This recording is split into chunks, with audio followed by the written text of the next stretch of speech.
Hello friends, कैसे हैं आप सब। उम्मीद करता हूँ आप सभी अच्छे होंगे। मेरा नाम विपिन कुमार है। एग्जाम व्यू के ऑफिशियल यूट्यूब चैनल पर आपका बहुत बहुत स्वागत है। एंड एग्जाम व्यू की फैमिली में मैं आप सभी का यहाँ पर स्वागत करता हूँ। आइए फ्रेंड, आज हम डिस्कस करेंगे मैथमेटिक्स के सिलेबस के बारे में। ये एक ऐसा टॉपिक है, ये एक ऐसी चीज है जो हर एक स्टूडेंट के माइंड में रहती है। जब भी कोई एग्जाम आता है तो सबसे पहला उसके दिमाग में एक ही प्रॉब्लम आती है कि सर इसका सिलेबस क्या है, सर इस एग्जाम का क्या पढ़ना है क्या नहीं पढ़ना है, इसका पर्टिकुलर सिलेबस क्या है। तो उसी सिलेबस के बारे में आज मैं जनरल तौर पर बात करूंगा कि भाई ये जो सिलेबस वर्ड है, इस वर्ड का मतलब क्या है, क्या ये हर एग्जाम के लिए बदलता है। चलिए इस पर हम आज क्या करेंगे, पूरी की पूरी बात करने की कोशिश करेंगे। तो देखिए, सिंपल सी बात यहाँ पर ये है, जितने भी हमारे एचपी एग्जाम के एस्पायरेंट्स हैं जो अपनी तैयारी कर रहे हैं, वो सबसे पहले इस बात को बहुत ही आराम से समझ लेंगे कि जितने भी हमारे एचपी एग्जाम्स कंडक्ट किए जाते हैं और जहां पर भी आपको ये वर्ड दिखाई दे दिया मैथमेटिक्स, जब भी आपको मैथमेटिक्स एक वर्ड दिखाई दे गया, चाहे वो आप किसी भी कॉम्पिटिटिव एग्जाम में जा रहे हो, तो वहां पर उसका मतलब होता है कि आपको सारा का सारा मैथमेटिक्स आना चाहिए। अब मैं ऐसा क्यों कह रहा हूं, क्योंकि मैं ऐसा इसलिए कह रहा हूं कि जब आप प्रीवियस 3-4 ईयर के अगर क्वेश्चन पेपर चेक करेंगे, चाहे आप पटवारी के चेक कर लो, चाहे आप एचपी फॉरेस्ट गार्ड के चेक कर लो, चाहे आप टेट के चेक कर लो, ठीक है, चाहे आप जितने भी बड़े बड़े से छोटे से लेकर बड़े तक जितने भी एग्जाम्स चेक करने, आप प्रीवियस ईयर के चेक कर लो। आप देखेंगे हर बार कभी प्रॉफिट लॉस से आता है, कभी आपका टाइम एंड डिस्टेंस से आता है, कभी आपका टाइम एंड वर्क से आता है, कई बार आपका पार्टनरशिप से आता है, कई बार आपका किस से आता है, फॉर्मूला बेस्ड क्वेश्चन आता है। तो ये क्या हो रहा है, बस मैं इतना समझाना चाहता हूं कि मैथमेटिक्स जिस भी एग्जाम में आता है उसका मतलब होता है कि आपको फुल्ली मैथमेटिक्स क्या करना होता है, प्रिपेयर करना होता है। ये कोई पर्टिकुलर जादू की झड़ी छड़ी हमारे पास भी नहीं है कि हम सीधा बोले कि बस इसे पढ़ो और हो जाए, ऐसा नहीं होता है। ओके, तो आपको हर एक टॉपिक का बेसिक, हर एक टॉपिक की समझ होनी चाहिए, क्योंकि एग्जामिनर किसी भी टॉपिक से कोई भी क्वेश्चन आपके सामने पुट कर सकता है। और अगर आप लिमिटेड सा पढ़कर जा रहे हैं तो मुझे बताइए आप कैसे सिलेक्शन दे पाएंगे। आप तो अपने आप को सिलेक्शन से खुद ही दूर कर रहे हैं। तो ये जो लिमिटेड है, ये जो शॉर्टकट आप अपने दिमाग में सोचते हैं, इस चीज को रिमूव करो। चाहे एग्जाम में 10 क्वेश्चन आए, चाहे एग्जाम में 25 क्वेश्चन आए, चाहे एग्जाम में 50 क्वेश्चन आए, मैथमेटिक्स को कंप्लीट पढ़ना पड़ता है। कंप्लीट माने हर एक टॉपिक को गो थ्रू होना पड़ता है, ठीक है। तो ऐसा नहीं है कि कोई 2 टॉपिक मैं बता दूं, यहाँ पर 4 टॉपिक मैं बता दूं, 10 टॉपिक कोई और बता दूं, वैसे नहीं होता। Complete means complete. तो आइए समझने की कोशिश करते हैं मैथमेटिक्स एग्जैक्टली है क्या। देखिए भाई, जब भी आप मैथ देखते हैं, मैथमेटिक्स की 3 कैटेगरी होती है। एक होता है आपका अर्थमेटिक मैथमेटिक्स, एक मैथ आपका होता है एडवांस का मैथमेटिक्स, और एक मैथमेटिक्स होता है आपका डीआई। अरिथमेटिक एक ऐसी ब्रांच है जहां पर आपके पास कैलकुलेशन वाले क्वेश्चंस बनते हैं। मैं बताऊंगा इसके अंदर क्या है। एडवांस आपका सेकंड पोर्शन है जिसमें फिगर्स आती हैं, ज्योमेट्री का काम है, मेंसुरेशन, 3D का काम है, ट्रायंगल, ये सब बातें हैं। डीआई होता है आपके ग्राफ से रिलेटेड क्वेश्चन, कोई पाई चार्ट दे दिया, कोई बार चार्ट दे दिया, उससे रिलेटेड फिर 4-5 क्वेश्चन आपसे पूछ लिए, तो उस टाइप का। तो डीआई तो एचपी के एग्जाम में बिल्कुल नहीं आती, तो इसे तो पढ़ना ही नहीं है। ये बात क्लियर है कि इसको तो पढ़ना ही नहीं है, किसी भी एग्जाम में आपके ये नहीं पूछी जाती है। हाँ, हायर लेवल में अगर आप जाते हैं कहीं एचएस में, एप्टीट्यूड सेक्शन में, तो वहां पर पूछ लिया जाता है, लेकिन उतना लेवल का अगर वो तैयारी कर रहा है तो वो इसे पढ़ेगा। उससे जो जितने भी पोस्ट है सभी के लिए डीआई नहीं आती है। तो फिर सर ये अर्थमेटिक क्या होता है, ये एडवांस क्या होता है, समझेंगे मेरी बात को ध्यान से। अर्थमेटिक में आपके सिंपल टॉपिक्स आते हैं, कैलकुलेटिव टॉपिक्स। कौन कौन से टॉपिक्स आते हैं मैं आपको बताता हूं, ठीक है। सबसे पहले अर्थमेटिक में जो मेन टॉपिक रहता है, जिस पर आपकी कमांड होनी चाहिए, उसको कहते हैं परसेंटेज। उसे क्या कहते हैं, परसेंटेज। परसेंटेज के बाद दूसरे नंबर का जो टॉपिक होता है उसको कहते हैं रेशियो एंड प्रोपोर्शन। क्या कहते हैं, रेशियो एंड प्रोपोर्शन।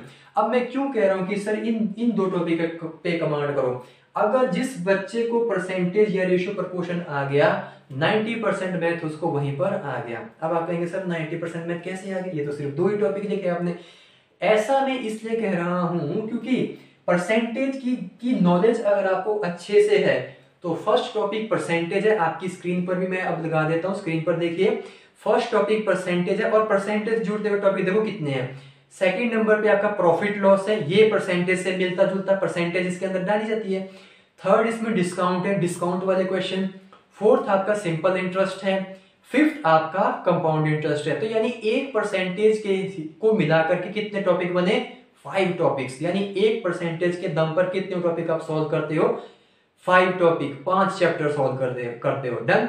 अब मैं कहता हूं कि सर रेशियो प्रोपोर्शन क्यों पढ़ना, सर हमने इसमें इन दो में कैसे होगा। तो रेशियो प्रोपोर्शन से देखो क्या होता है, रेशियो प्रोपोर्शन पढ़ेंगे तो क्या मिलेगा, रेशियो प्रोपोर्शन से ही सॉल्व होता है प्रॉब्लम ऑन एजेस। फिर पार्टनरशिप भी इसी से सॉल्व होगा, रेशियो प्रोपोर्शन से।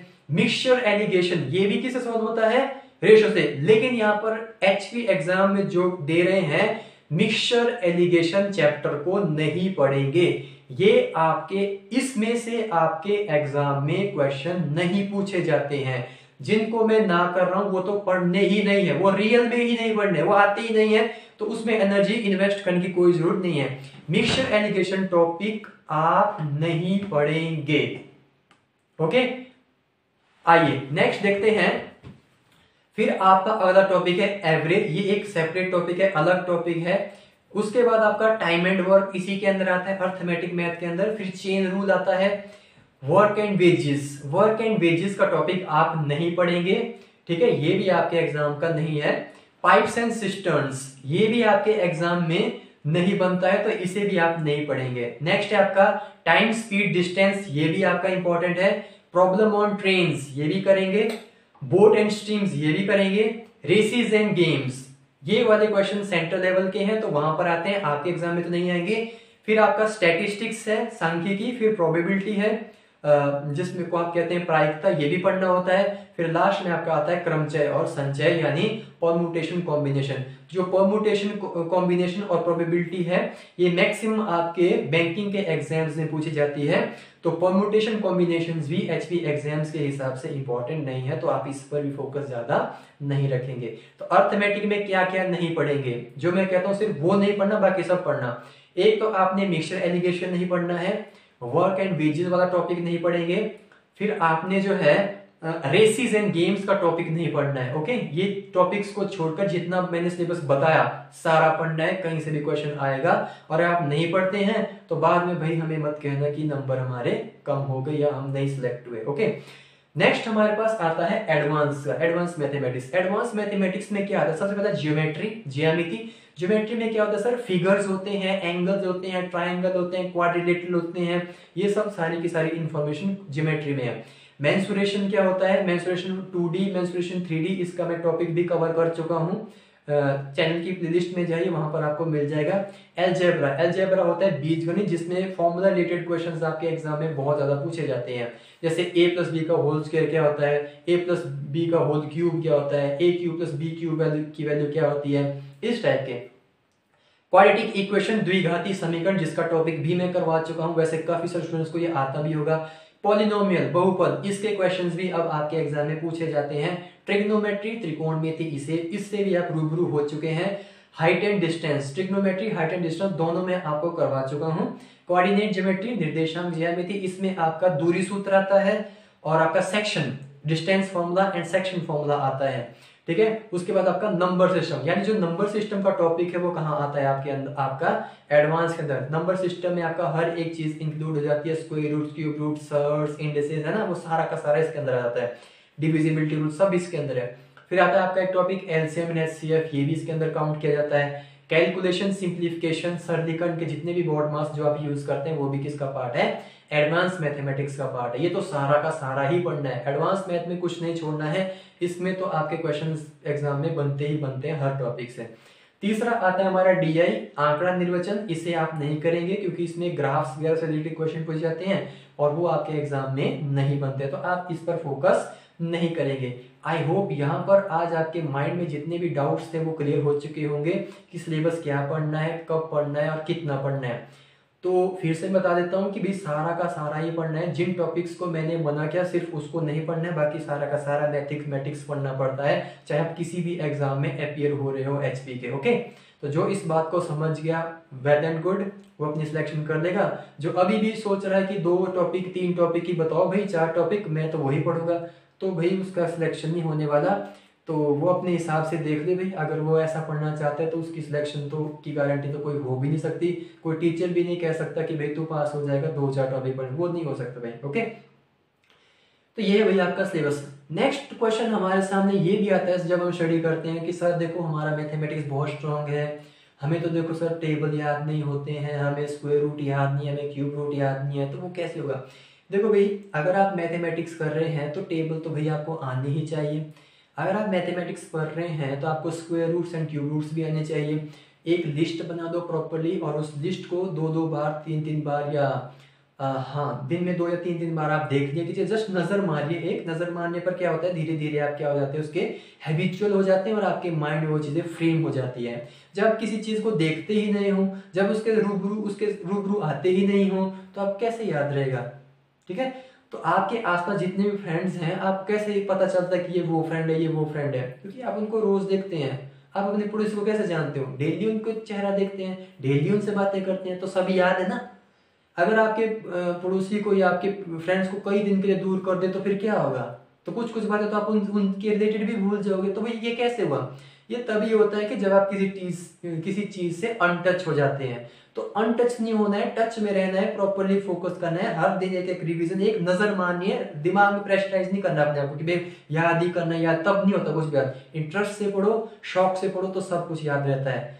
खौफ से पढ़ोगे तो कुछ याद नहीं रहेगा। ओके, तो कमजोर बच्चों के लिए बता देता हूँ कि देखो ध्यान से, 1 से लेकर के 20 तक तो आपको टेबल भी याद करने ही होंगे अगर आप चाहते हो जल्दी जल्दी मैथमेटिक्स को करना, क्योंकि टाइम भी मैनेजमेंट भी एक इश्यू रहता है। अदरवाइज आप पूरा का पूरा एग्जाम ही छोड़ कर आ जाएंगे और पूरा अटेम्प्ट भी नहीं कर पाएंगे। सेकंड चीज, 1 से लेकर के 30 तक आपको स्क्वायर रूट्स याद रहने चाहिए, वर्गमूल।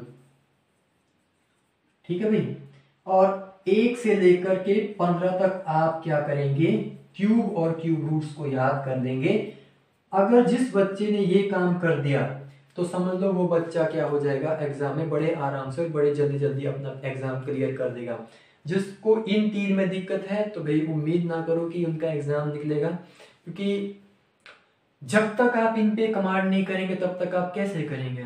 ठीक है, तो यही मैं बात आपको समझाना चाहता हूँ कि अगर किसी व्यक्ति को किसी समुद्र में या किसी नदी में फटी हुई या टूटी हुई नाव के साथ भेज दें, या फिर उसमें एक छोटा सा छेद करके भेज दें, तो बताओ क्या वो पार हो सकता है, क्या किसी दूसरे किनारे पर पहुंच सकता है, नहीं पहुंच सकता। क्यों नहीं पहुंच सकता, क्योंकि सर जहां से छेद होगा वहीं से उसकी नैया क्या हो जाएगी, डूब जाएगी।